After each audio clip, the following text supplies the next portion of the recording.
राम राम. महर्षी वेदव्यास महाभारतामध्ये म्हणतात, द्वावेव न विराजते विपरीतेन कर्मणा. या दोन लोकांना अशा प्रकारचं कर्म आहे, शोभा देत नाही. आता हे दोन लोक कोण आणि हे कर्म कोणतं ते पुढे म्हणतात. गृहस्थस्य निरारंभः कार्यवाश्चैव भिक्षुकः. गृहस्थस्य निरारंभ म्हणजे गृहस्थ लोक जे आहेत त्यांना कर्माचा आरंभ न करणे किंवा कर्म न करणे हे शोभत नाही.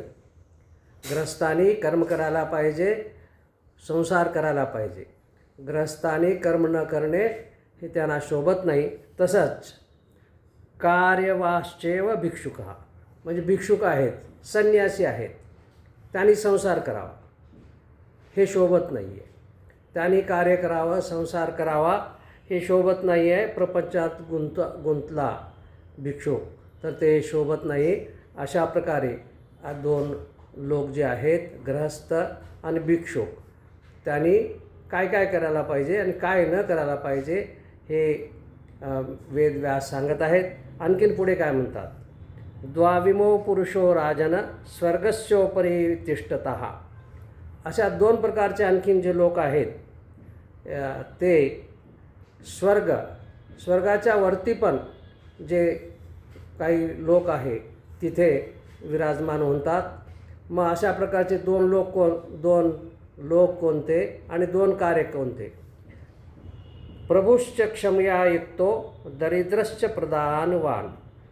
म्हणजे एखादा सक्षम मनुष्य आहे, शक्तिशाली मनुष्य आहे, सक्षम आहे, तरी परंतु तो क्षमा करतो, क्षमायुक्त असतो. जरी कोणी अपराध केला तरी त्याला दंड न देता त्याला क्षमा करतो. दुसरं आहे दरिद्रश्च प्रदानवान.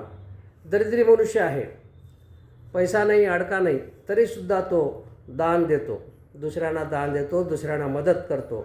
अशा प्रकारचे जे दोन लोक आहेत, शक्तिशाली असूनसुद्धा क्षमा करणे आणि गरीब असूनसुद्धा, दरिद्री असूनसुद्धा दान करणे, अशा प्रकारचे हे दोन प्रकारचे लोक जे आहेत ते स्वर्गापेक्षा पण उच्च लोकांमध्ये निवास करतात असं वेदव्यास म्हणतात. जय सियाराम.